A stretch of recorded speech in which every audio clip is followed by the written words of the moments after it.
Chase Oliver, welcome to the show. Thank you so much for being here.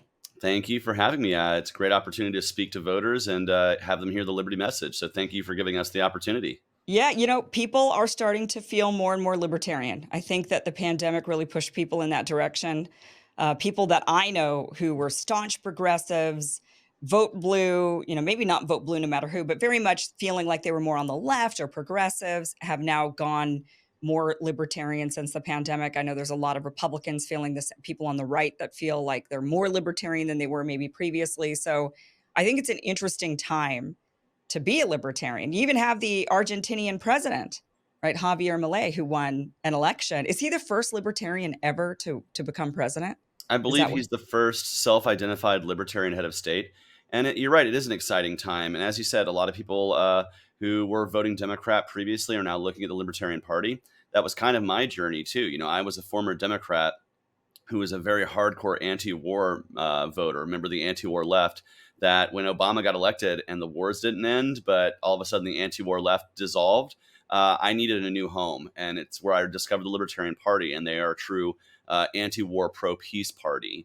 And so I think that's happened, especially with a lot of parents during COVID, because what they saw is public education through a Zoom screen, and they realized like there's got to be better options. And so it's one of the reasons why we see like school choice exploding in states across the country, because parents were exposed to exactly what their kids were being, the failures of education, Common Core, and all this other stuff. Just they were not satisfied, so they're looking Right. elsewhere. So yeah, I think libertarianism is very attractive to all of these dissatisfied voters. Yeah, I think a lot of people feel like they don't trust the government as much anymore, that the government maybe doesn't know or have their best interest in mind or know their individual situation. And people realize that they're unique. Each family's unique, each individual's unique, each child's unique, and people want to make their own choices rather than have the government say, no, you must do this thing or you must do that or your kid must learn this thing. So I think more and more people are going in this direction. What made you why did you identify as a leftist before you became a libertarian? Like what was it that attracted you?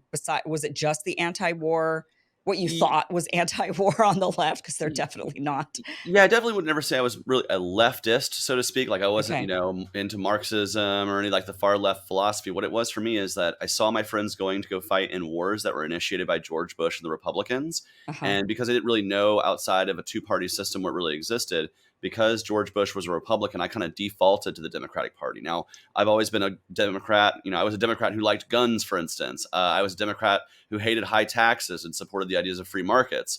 And so I really didn't fit in very well with the Democrats. That was just the crowd I rolled with, and they were the crowd that was there at the anti-war protest because, frankly, at the time, the right was just gung-ho behind George W. Bush and going to Hmm. war. And that's kind of where I landed. And I'm kind of actually, silver linings. I'm actually kind of happy that Obama broke my, shattered my expectations and really walked back all the pro-peace promises he made, because it had me looking elsewhere. And eventually, lo and behold, in 2010, the Libertarian Party of Georgia just happened to be at the Atlanta Pride Festival. And I talked to their candidate for governor, and he really was like, hey, man, welcome home. This is where you belong if you're an anti-war voter. Like, this is where you need to be. Interesting. And you're a young guy. Were you 38? Yep, You're 38. I'll be 39 on election day, half Donald Trump's age. and this is your third time running for office. So you've previously run for Congress, then also for Senate, and now for president. Hmm. Yeah, it's been All really three rewarding. in the libertarian ticket. Absolutely. And in fact, in one of those races, the congressional race I had was a special election. It's why I could run as a libertarian, because they didn't have the cumbersome ballot access hurdles that they usually throw at us here in Georgia for congressional elections. And it was the first time people in the 5th District of Atlanta got to hear from a libertarian congressional candidate. So I was happy to provide that voice and that kind of perspective to a race that also had basically five or six Democrats and like a hardcore leftist. So Yeah. I provided a different perspective for sure. For which state? For Georgia in the 5th District here in Atlanta. I'm from Atlanta. I've lived here in the city since 2009, and I've lived around Atlanta, the metro area, since I was 7 years old. So I have a fondness for the city of Atlanta. I love it here. I love the culture. I love the people, and I also love the food. I'm not going to lie. I'm a huge foodie, and it's a great city for that if you ever visit. I've only been there one time. I went there actually in 2020 for the Democratic debate that happened there. And I was there actually supporting Tulsi Gabbard is who I was there for at that time. And I was surprised by Atlanta. I'm from Idaho. I'm from the West Coast, so I don't travel to the East Coast as often as I'd like to. And I was so shocked at how beautiful of a city Atlanta. I just couldn't believe all the trees. I mean, it's just a forest of Yeah, trees. we're You called could the city among the trees, you know.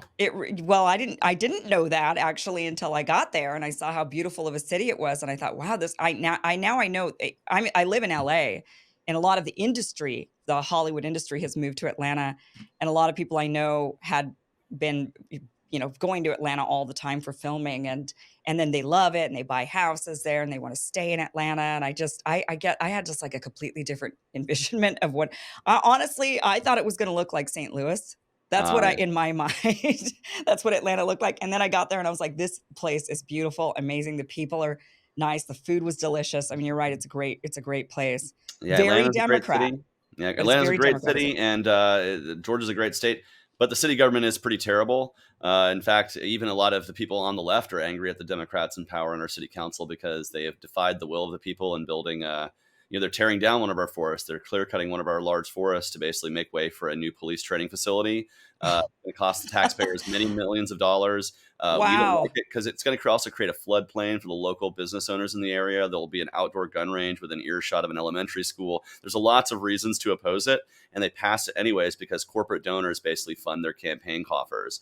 And so now they're facing the wrath of like the entire cities against them because they basically didn't listen to them. We're actually putting out referendum. We're trying to get that on the ballot to cancel the contract. And then after that, we're going to vote out all the people who voted against the will of the people. Because if you're more in the pocket of the corporate donors than you are listening to 13 and a half hours, I was part of that public commentary, then they really need to be voted out of office. So, That's insane.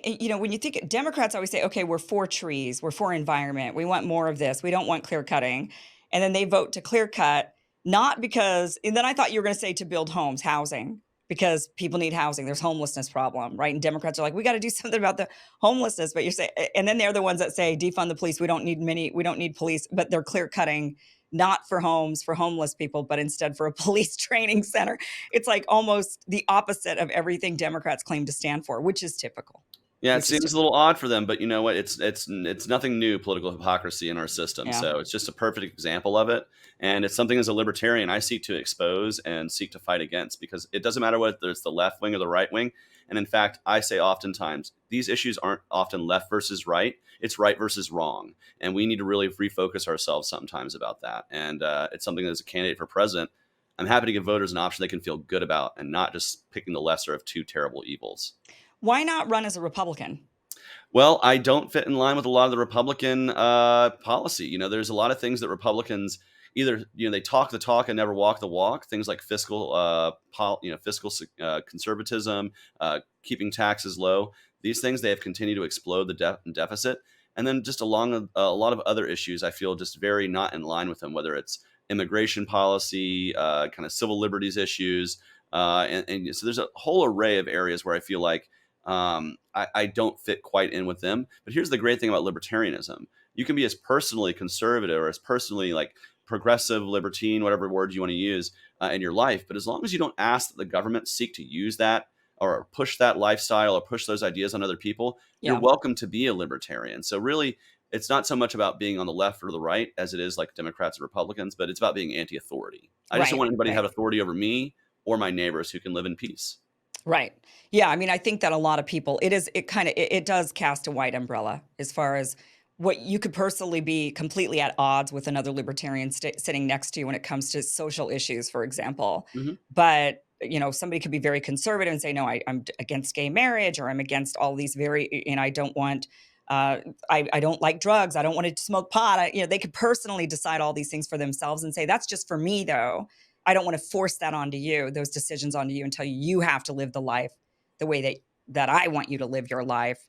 Mhm. And vice versa. It could go in the opposite direction as well. So it is more about having your own personal autonomy, your personal choices, right? Yeah, I seek to let people live their life as they want to in peace, Hmm. and it doesn't feel like I have to like push one thing or another on people. I think actually instead of because see what that is that's why we have a culture war. See, because war is force and aggression, and that can only really come from those who have the monopoly on force, which is government. Yeah. And so I don't want to fight a culture war. I believe in a free cultural exchange of ideas. I say this as an LGBT Christian, right? Who kind of gets it on both sides of the cultural aisle, right? In terms of things. But really, as long as people are living in peace, they should be able to. And you mentioned marriage, for instance, libertarians ideally believe that the government shouldn't be involved in marriage at all. That should be a Mhm. personal contract between two people. But so long as until that ends, we believe that anybody should have access to it. But if your church doesn't want to marry somebody, that's their right. It's their property. It's their faith. And frankly, as a gay man, I don't want to go get married in a church that doesn't want me to get married there. I don't want to give them their Right. money. I'd rather pay to rent the hall and to have somebody who wants to marry me, who's excited to marry me, right? Yeah. So Yeah. I think that's the kind of thing liberty affords, is that you can be as conservative or as liberal as you want. Just don't seek to use the power of government, the levers of power, to foist that upon somebody who might be different than you.